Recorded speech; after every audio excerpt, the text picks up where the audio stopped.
Hi there, it's Simon Stokes here for ADSR, and in this video we're going to take a look at using the split pads feature of the new Drum Machine plugin. I've got a 909 kit loaded, one of the default ones that comes with the Drum Machine. It sounds amazing. But what I want to do is get in and tweak this kick a little bit.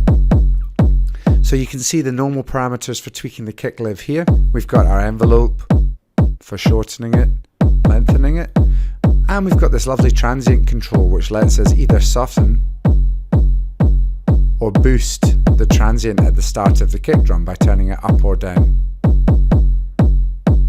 Now this is really nice, but maybe we want to go into a little more detail with this, and by going into the split mode section we can turn on split, and this now lets us split our drum machine into a transient, which is the punchy part at the start generally, and a body, which is the tail at the end of the kick.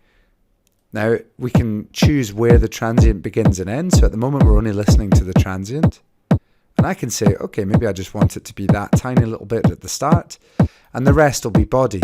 Now what's happened is that at the bottom you'll see that our effects chain has split into two. We've got a separate effects chain for the transient and the body of the kick. And we've also split our sample into two different mixer channels. So if I solo out the body as well, you'll hear the samples playing together. But this is the body part, this is the transient part. You can tweak levels, sends, everything individually now. So if we come back to here, and let's say for example on our transient, we want to give it a little bit of bite, so it really pops through the mix a bit. Maybe compress it slightly so that it has a bit of a knock, bring it up a little.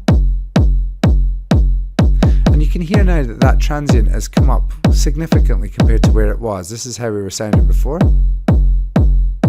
And now we've got this nice knocky sound. We could do the same with the body of the kick. We could say, well, maybe we want a little more low end on that, no compressor, a little bit of overdrive. And this way you can really craft and shape your samples into what you want them to be. Let's take a look at the same sort of thing on a hi-hat.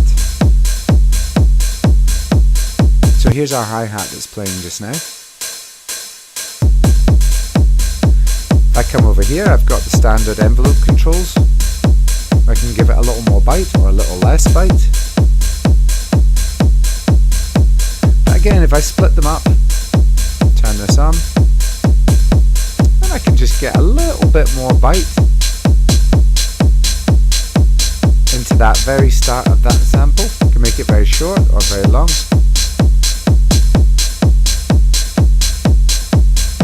And maybe in the tail of the hat, I could really dial out the mid-range so it doesn't interfere too much with synthesizers.